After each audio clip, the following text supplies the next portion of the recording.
ሰላም ጤና ይስጥልን የተወደዳችሁና የተከበራችሁ ውድ የቻናላችን ተከታታዮች እንዴት ናችሁልን? እግዚአብሔር ይመስገን እኔ በጣም ደህና ነኝ። የምትገኙት አራዳ ሜዳ ኦፊሻል ዩቲዩብ ገጻችን ላይ ነው። ለቻናሉ አዲስ ከሆናችሁ የዩቲዩብ ገጹን ሰብስክራይብ በማድረግና የደወል ምልክቷን በመጫን የቻናላችን ቤተሰቦች እንድትሆኑ የአክብሮት ግብዣችን ነው። እንዲሁም ደግሞ ዩቲዩብ ፕሮግራሙን ለበርካታ ተመልካቾች እንዲያደርሰው ቪዲዮን ስትጀምሩ ላይክ እያደረጋችሁ መጀመራችሁን አስታውሱ። የአራዳ ሜዳ ኮሜንታተር ተስፋወርቅ ሉልሰገድ አብሬያችሁ ቆይታ አደርጋለሁ። ፈጣሪ ፈቅዶ በዚህኛው ፕሮግራማችን ላይ ዳግም ከእናንተ ጋር ተገናኘን። በሁለተኛው የፕሮግራማችን ክፍል ደግሞ የኮቨንተሪ ሲቲን ወደ ፕሪሚየር ሊጉ የመጣበትን አስገራሚ ታሪክ የምንመለከት ይሆናል ማለት ነው።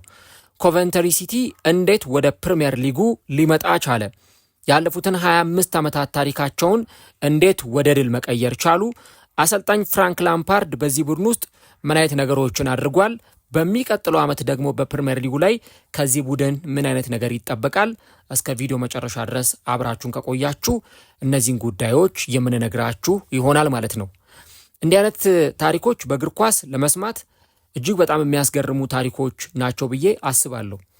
ምክንያቱም ፕሪሚየር ሊግ ላይ ካየናቸው ረጅም ዓመታት ያስቆጠሩ ቡድኖች ተመልሰው ወደ ፕሪሚየር ሊጉ ሲመጡ እንዴት መጡ የሚለው ታሪካቸው ራሱ በጣም የሚያስገርም ይመስላልና የኮቨንተሪ ሲቲንም ታሪክ ይዤላችሁ የመጣሁት በዚሁ ምክንያት ነው ማለት ነው። እንግዲህ እኔ በእኔ ዕድሜ እስካየሁት ድረስ ኮቨንተሪ ፕሪሚየር ሊግ ላይ ሲጫወት አልተመለከትኩትም። ላለፉት 25 ዓመታት ኮቨንተሪ የፕሪሚየር ሊግ ቡድን አልነበረም። ብዙ ውጣ ውረዶችን ያሳለፈ ቡድን ነው።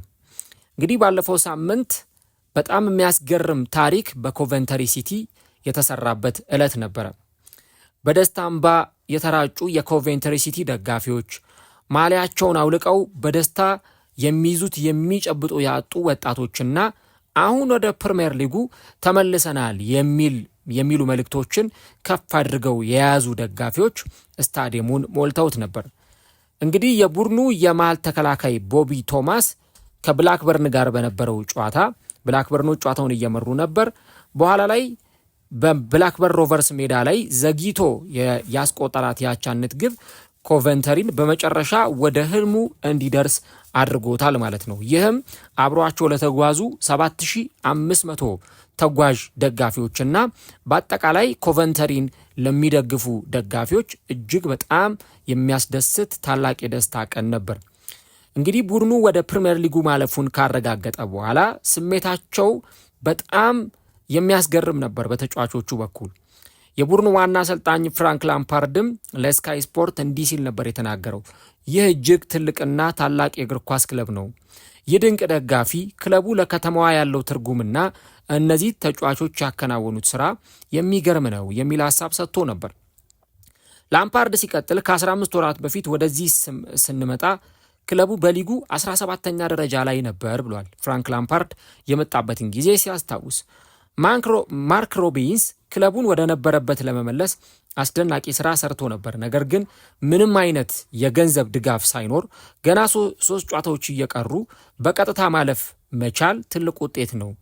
እነዚህ ተጫዋቾች ያሳዩት ታዛዥነት፣ ልምምድና በየቀኑ ልምምዶች ላይ የሚያደርጉት ታታሪነት እና ሜዳ ላይ ያሳዩት እንቅስቃሴ እጅግ ደስተኛ እና ስሜታዊ ያደርገኛል ብሎ ነበረ ፍራንክ ላምፓርድ የተናገረው።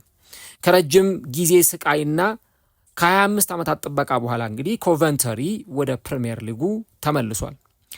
ኮቨንተሪ እንግዲህ በእንግሊዝ ከፍተኛ ሊግ ውስጥ የ34 ዓመት ቆይታ ያበቃው ግንቦት 5 ቀን 2001 ነበረ። ከዛ በኋላ ወደ ፕሪሚየር ሊጉ ለመመለስ 25 ዓመታትን ክለቡ መጠበቅ የግድ ብሎታል። በዚህ መሃል እንደ ኤሮፓያን አቆጣጠር በ2012 ወደ ሊግ 1 ወይም ወደ 3ኛው የሊግ እርከን ለመውረድ ተገዶ ነበረ። ጭራሽ ደግሞ ከ5 ዓመት በኋላ ወደ 4ኛው የሊግ እርከን ወይም ደግሞ ሊግ 2 ወደ ተባለው ውድድር በመውረድ የክለቡ እጅግ በጣም አስከፊ ታሪክ ተመዝግበውም ነበር። ነገር ግን በማርክ ሮቢንስ ጠንካራ አመራር ኮቨንተሪ ቀስ በቀስ እያገገመ መምጣት ጀመረ። ሮቢንስ ክለቡን ከተረከበ ከአንድ ወር በኋላ በ2017 የኢኤፍኤል ትሮፊን በዌምብሌይ ስታዲየም ኦክስፎርድ ዩናይትድን በማሸነፍ አንስተዋል። ያ ጨዋታ 43000 ያህል የኮቨንተሪ ደጋፊዎች የታደሙበት ሲሆን ክለቡ በጣም መጥፎ በሚባል ደረጃ ላይ ከነበሩበት ዓመታት በኋላ ደጋፊውን ለማነቃቃት ትልቅ አጋጣሚ ሆኗል እና ከአንድ ዓመት በኋላ ኮቨንተሪ በፕሌኦፍ አሸንፎ ወደ ሶስተኛው የሊግ እርከን ወይም ወደ ሊግ 1 ተመልሷል ማለት ነው። ስለዚህ የኤፍኤል ትሮፊ የፍጻሜን ጨዋታ ሲያስታውሱ ኒ ላምፕቲ የተሰኘው የኮቨንተሪ ፖድካስት አቅራቢ ጆይ ክሮል ለዚ አትሌቲክ ሲናገር ሁሉም ሰው ክለቡን የሚወድ ብዙ ሰዎች እንዳሉ በአንድ ጊዜ የተረዳበት ወቅት ነበር። ነገሮች ሁል ጊዜ መጥፎ ባይሆኑ ኖሮ ክለቡ ምን ያህል ደስ የሚል ሊሆን እንደሚችል እየታየበት ነበር ብሏል። እንግዲህ እንግሊዝ ውስጥ እንደምታውቁት ብዙ ከተማ ተኮር የሆኑ ክለቦች አሉ። ለምሳሌ ኖርዊች ከተማ ውስጥ ኖርዊች ሲቲ የተባለ ክለብ አለ። ሌስተር ከተማ ውስጥ ደግሞ ሌስተር ሲቲ የተባለ ክለብ አለ። ሌሎቹም ብታዩ ማንቸስተር ከተማ ውስጥ ማንቸስተር ዩናይትድ የተባለ ግዙፍ ክለብ አለ። ሌላ ደግሞ ማንቸስተር ሲቲ የተባለ ትልቅ ክለብ አለ እና ኮቨንተሪ ደግሞ ሲቲ የተባለው ክለብ ደግሞ ከዛው ከኮቨንተሪ ከተማ ጋር ቁርኝነት ያለው ነው። ኮቨንተሪ እንግዲህ በጣም ትንሽዬ ከተማ አድርጋችሁ አስቧት። ከአዲስ አበባ አንጻር ስትመለከቱት 10-15 እጥፍ የከተማ ልዩነት ያለው ከተማ ነው ኮቨንተሪ ሲቲ። ለምሳሌ አዲስ አበባ ውስጥ ቢያንስ ወደ 5 ሚሊዮን ህዝብ ይኖራል ተብሎ ይታሰባል። ከዛም በላይ አፕሮክሲሜቱ ከዛም በላይ ህዝብ ይኖራል ተብሎ ይታሰባል። ኮቨንተሪ ግን ወደ 350 ሺህ አካባቢ ነዋሪዎች ናቸው የሚኖሩበት እና 1 ሚሊዮን አይደለም ግማሽ ሚሊዮን እንኳን አይደርስም። ከአዲስ አበባ አንጻር ስትመለከቱት 10-15 እጥፍ ነው ፖፑሌሽኑ፣ ጭራሽ አይገናኝም። ስፋታቸውንም ብትመለከቱት 5 እጥፍ 10 እጥፍ ይበላለጣሉ። አዲስ አበባ በጣም ትልቅ ከተማ ነች፣ እንደውም ከኮቨንተሪ ሲቲ አንጻር ካየ ነው ማለት ነው። እና ኮቨንተሪ በጣም አነስ ያለች ከተማ ነች፣ ግን ደግሞ በጣም ታሪክ ያለው ብዙ ደጋፊዎች ደግሞ ያሉትም ክለብ ነው ኮቨንተሪ።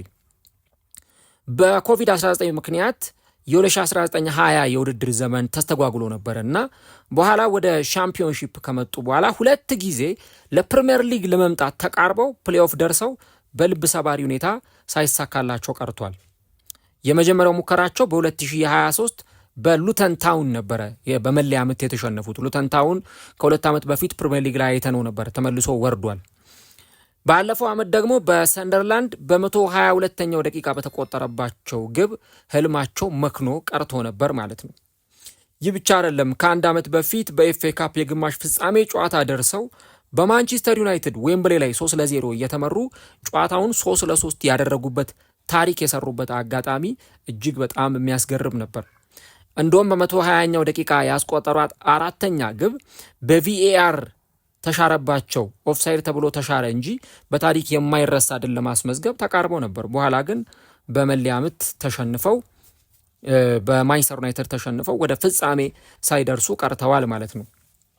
ነገር ግን ከነዚያ ሁሉ አስቸጋሪ ጊዜያት እና ከብዙ ውጣውረዶች በኋላ ኮቨንተሪ በመጨረሻም ወደ እንግሊዝ ፕሪሚየር ሊግ ተመልሷል። በባለፈው እንግዲህ ከሼፊልድ ዌድnesday ጋር 0-0 ከተለያየ በኋላ አርብ ምሽት ደግሞ ማለትም የዛሬ ሳምንት ከብላክበርን ሮቨርስ ጋር 1-1 ተለያይተው ወደ ፕሪሚየር ሊጉ ማለፋቸውን አረጋግጠዋል። ዘንድሮ በእርግጥ ከብላክበርኑም ጨዋታ በፊት አንድ ሲገለጽ የነበረው ነገር በጣም ግልጽና ቀላል ነው። ኮቨንተሪ ወደ ፕሪሚየር ሊጉ መምጣቱ አይቀርም ነበረ። ዘንድሮ ረጅሙን ሲዝን ማለት ይቻላል ከመጀመሪያው ጊዜ ጀምሮ ኮቨንተሪ ነው እየመራ ሲቀጥል የነበረው እና ደግሞ ለዚህ የማይረሳ ሲዝንን አሳልፈዋል። ፍራንክ ላምፓርድ ደግሞ በደጋፊዎች የሚወደድ ደጋፊዎች የሚወዱት ለቡድኑ በጣም ታሪካዊ አሰልጣኝ ሆኖ ኮቨንተሪን ወደ ፕሪሚየር ሊጉ ማምጣት ችሏል። ፍራንኪ በእንግሊዝ እግር ኳስ በጣም የሚወደድ ተጫዋች ነበር። በተለይ በእንግሊዝ የአማካይ መስመር ላይ እንደነ ፖል ስኮልስ፣ ስቴቨን ጄራርድ ካሉ ተጫዋቾች ጋር በብሔራዊ ቡድን የተጫወተ የቼልሲ የምንጊዜውም ከፍተኛ ጎል አስቆጣሪ የነበረ የቼልሲ ከነ ዲዲየር ድሮግባን በላይ በርካታ ጎሎችን ያስቆጠረ የምንጊዜውም የቼልሲ ከፍተኛ ጎል አስቆጣሪ ነበረ እና በአሰልጣኝነቱም ደርቢ ካውንቲን አሰልጥኗል። ቼልሲ ለ2 ጊዜ አሰልጥኖ ነበር። በቼልሲ እንደውም በቃ የተገፋ አሰልጣኝ ነው። ደጋፊዎች ሁሉ አንተ ሌጀንዳችን አይደለም ብለው እስከ ማማረር ደረጃ ደርሰው ነበረ። ኤቨርተንንም አሰልጥኗል። አሁን ደግሞ ኮቨንተሪ ሲቲን ከያዘ በኋላ ክለቡን ከረጅም ዓመታት በኋላ ወደ ፕሪሚየር ሊግ እንዲያድግ ትልቅ አስተዋጽኦን አበርክቷል ማለት ነው እና አሰልጣኙ ከስካይ ስፖርት ጋር በነበረው ቆይታ ሲናገር እነዚህ ልጆች ልዩና አስደናቂ የሆነ ነገር ማሳካት ችለዋል። በተጫዋቾቹ በደጋፊዎቹና በሁኔታው ፍቅር ይዞናል። ይህ ውጤት ለእኔ እስካሁን ካሳካኋቸው ነገሮች ሁሉ በላይ ነው የሚል አስተያየት ሰጥቷል። አሁን ፍራንክ ላምፓርድ ወደ ቼልሲ መለስ ይሆን ወይስ ወደ የትኛው ክለብ ሊሄድ ይችላል የሚሉ ነገሮች የተነሱ ነው። እንደኔ ግን ብትጠይቁኝ እኔ ምናልባት በፍራንክ ላምፓርድ ቦታ ብሆን ከኮቨንተሪ መልቀቅ አይታሰብም። እዛው ኮቨንተሪ ቆይቶ ያለውን ብቃት ፖቴንሻሉን በደንብ አሳይቶ ፕሪሚየር ሊግ ላይ ተፎካካሪ ሆኖ ክለቡን ከዛ አትርፎ እንደገና ወደ ሻምፒዮንሺፕ እንዳይወርድ አድርጎ ነው ከዛ በኋላ ወደ ሌሎች ትልልቅ ክለቦች መሄድ ያለበት። አሁን ላይ ምርጥ አሰልጣኞች አሉ። የቀድሞ ተጫዋቾች የነበሩ ተጫዋች እያሉ ያስደነቁን፣ አሁን ደግሞ አሰልጣኝ ሆነው ሌላ ታሪክ እየሰሩ ያሉት አሰልጣኞች አሉ። ለምሳሌ አርቴታን በአርሰናል እናያለን። ቪንሰንት ኮምፓኒን በባየር ሚዩኒክ በቡንደስሊጋው እንደገና ሻምፒዮን አድርጎታል። ሙኒክን ቻምፒየንስ ሊግ ግማሽ ፍጻሜ የደረሰ አሰልጣኝ ነው። ቻቢ አሎንሶን በሪያል ማድሪድ አይተነው ነበር፣ በባየር ሌቨርኩሰን አይተነዋል። የተለያዩ አሰልጣኞች አሉ ከተጫዋችነት ዘመን በኋላ ወደ አሰልጣኝነት የመጡና ለእኔ ፍራንክ ላምፓርድም በቼልሲ ተጫዋችነቱ ክለቡን በአምበልነት የመራና የመሪነት አቅም ተሰጥኦ ያለው አሁን 47 ዓመቱ ላይ የሚገኝ ጎልማሳ አሰልጣኝ ነው። ስለዚህ ራሱን በደንብ በኮቬንተሪ ደግሞ በፕሪሚየር ሊጉ ማሳየት አለበት የሚል እምነት አለኝ። እንግዲህ የባለፉትን 24 ዓመታት ታሪክ ስንመለከት በኮቬንተሪ ከሜዳ ውጪም በሜዳ ላይም ብዙ ታሪኮችን ብዙ ጣውረዶችን ያሳለፈ ክለብ ነው።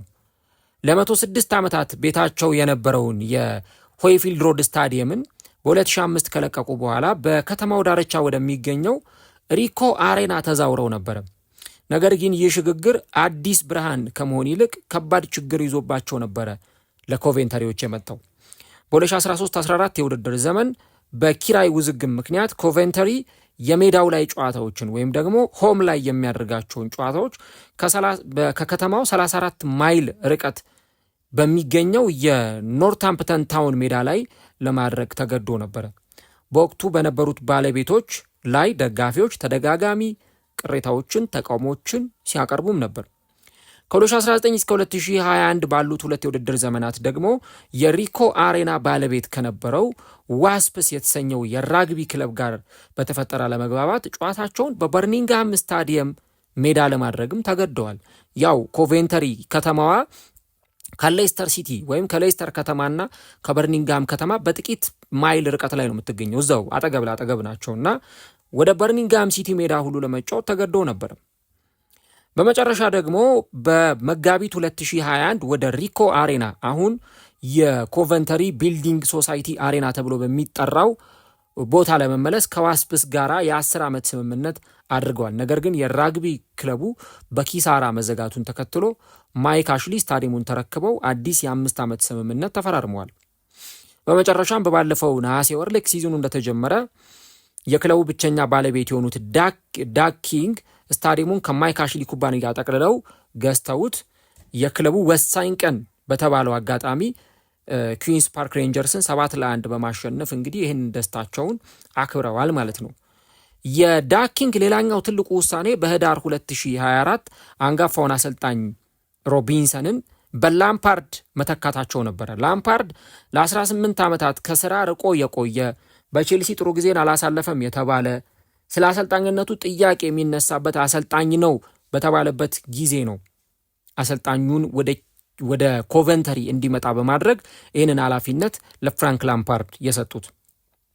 ላምፓርድ ወደ ኮቨንተሪ ከመምጣቱ በፊት የአሰልጣኝነት ጉዞ ቅድም እንዳልኩት በጣም ብዙ ውዝግብ የበዛበት ነበር። በደርቢ ካውንቲ የመጀመሪያ ዓመቱ ለፕሌይ ኦፍ ፍጻሜ ደርሶ ወደ ፕሪሚየር ሊግ ለመምጣት ጥሩ ጉዞን ካደረገ በኋላ በአስቶን ቪላ ተሸንፏል። ከዛም ወደ ቼልሲ አምርቶ ቡድኑን ለቻምፒየንስ ሊግ ማሳለፍና ለኤፍኤ ካፕ ፍጻሜ አድርሶ ነበር። ነገር ግን በሁለተኛ ዓመቱ ደግሞ በጥር 2021 ከስራው ተሰናብቷል። ከዛም በኤቨርተን ቆይታ አድርጎ በተለይ ኤቨርተን በጣም ከፍተኛ ውድቀት ላይ ሊመጣ ነው እየተባለ በነበረበት ውጣ ውረድ እያሳለፈ በነበረበት ጊዜ መጥቶ ክለቡን እንዲቆይ በፕሪሚየር ሊጉ እንዲሰነብት አድርጎታል።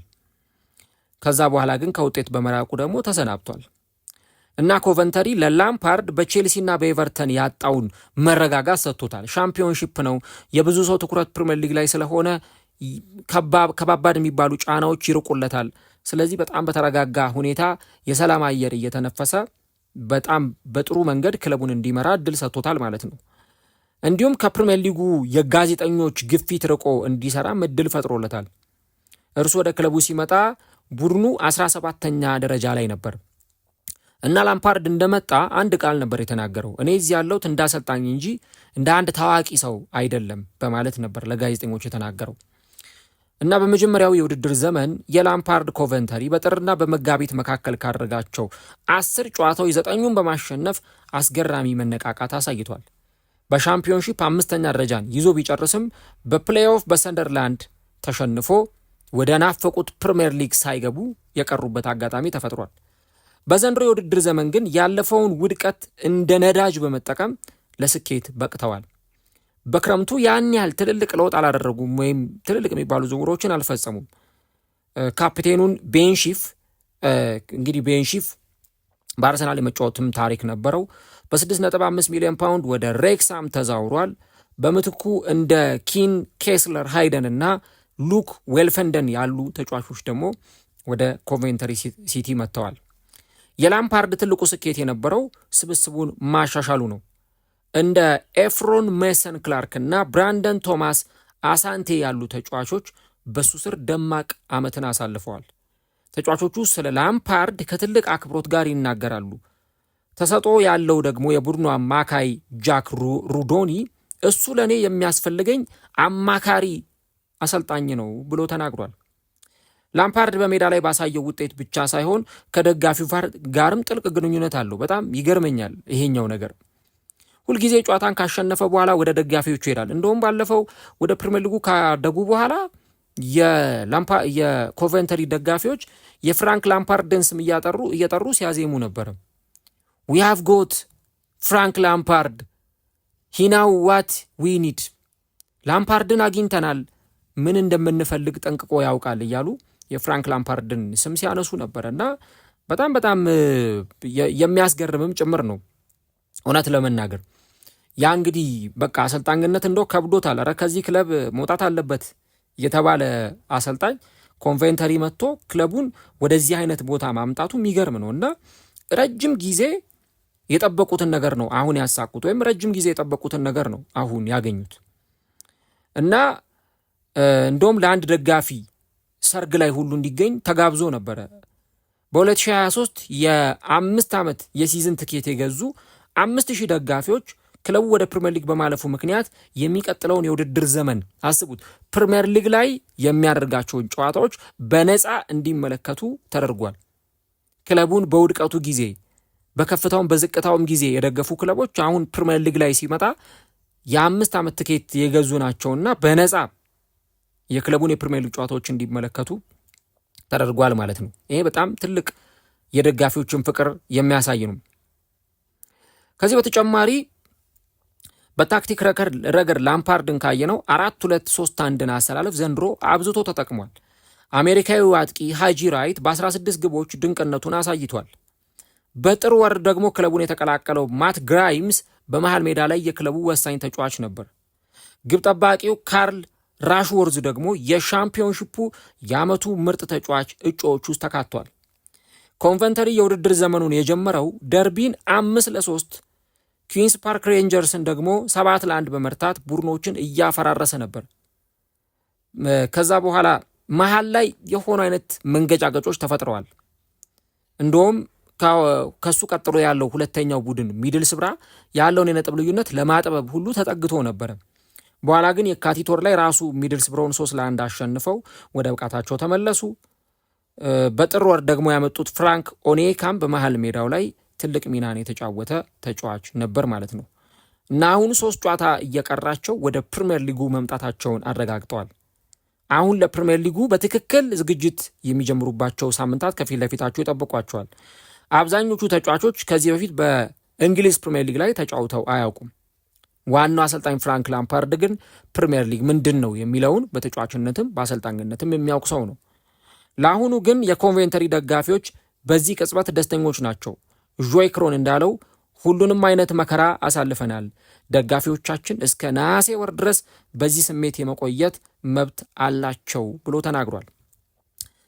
ቀላል አይደለም ለክለቦች ከሻምፒዮንሺፕ ወደ ፕሪሚየር ሊግ መምጣት ማለት እጅግ በጣም ከፍተኛ ፈተና ያለው ነው። አይደለም ወደ ፕሪሚየር ሊግ ከመጣ ከድፍን 20 ዓመታት በላይ ያሳለፈ ክለብ ይቅርና ፕሪሚየር ሊጉን እንኳን እናውቀዋለን ያሉ ቡድኖች በጣም አስቸጋሪ ጊዜን እያሳለፉ ነው። ሌስተር ለምሳሌ በ2015-16 የእንግሊዝ ፕሪሚየር ሊግን ያሸነፈው ክለብ ከ10 ዓመታት በኋላ ወደማያውቀው ወደ ከባድ ማጥ ውስጥ ገብቷል።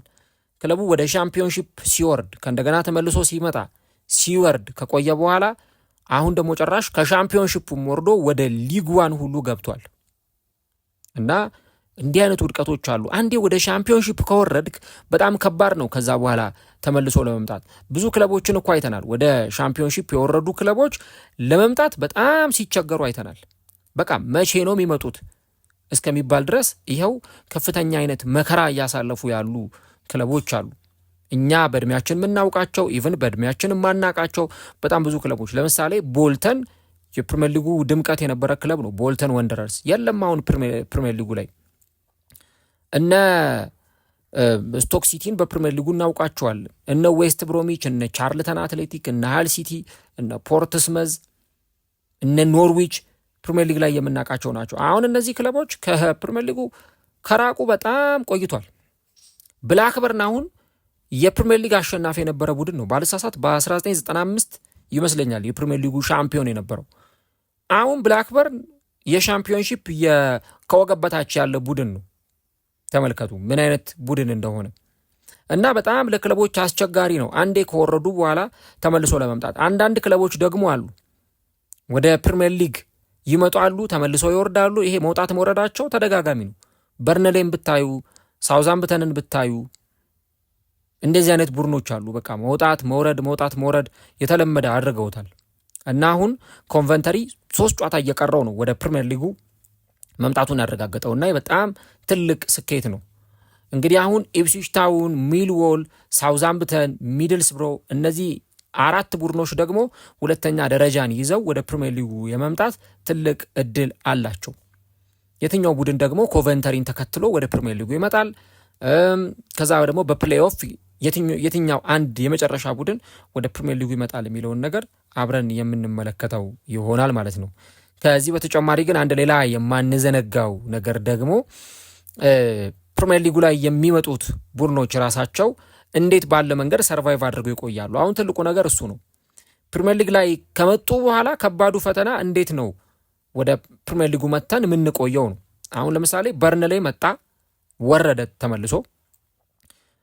ነገር ግን ደግሞ ሳውዛምፕተንን ደግሞ ስንመለከት ሳውዛምፕተን ሳይሆን ሰንደርላንድን አሁን ስንመለከት ሰንደርላንድ በጣም ጥሩ የሆነ ፎርም ነው ዘንድሮ ያሳየው። ሊድስ ዩናይትድም ተርፏል እንደምንም ወደ ሻምፒዮንሺፕ ከመውረድ እና ለሉተን ታውንም ለሌሎች ቡድኖችም እንዲህ አይነት ነገሮች በጥያቄ መልክ ሲቀርቡ ነበር። ሉተን ወደ ፕሪሚየር ሊጉ ሲመጣ አዝናኝ እግር ኳስ የሚጫወት ቡድን ነበረ፣ ግን አዳፕት ማድረግ ስላቃተው ወረደ ወደ ሻምፒዮንሺፕ።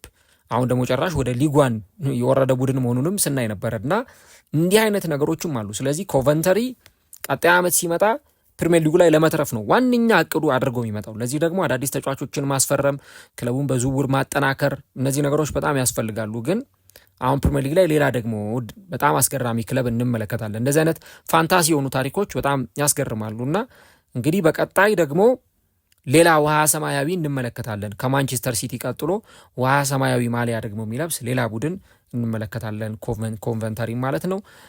ስለዚህ ጉዳይ ምን ሀሳብ አላችሁ? የኮቨንተሪን መምጣት በተመለከተ ምን ሀሳብ አላችሁ? እስቲ ኮሜንት ላይ የገባችሁ ሀሳቦቻችሁን አጋሩን። ፍራንክ ላምፓርድ እንግዲህ በሚቀጥለው ዓመት ከ25 ዓመታት በኋላ ኮቨንተሪ ሲቲን ይዞ ፕሪሚየር ሊግ ላይ ይህንን ቡድን የሚያስመለክተን ይሆናል ማለት ነው።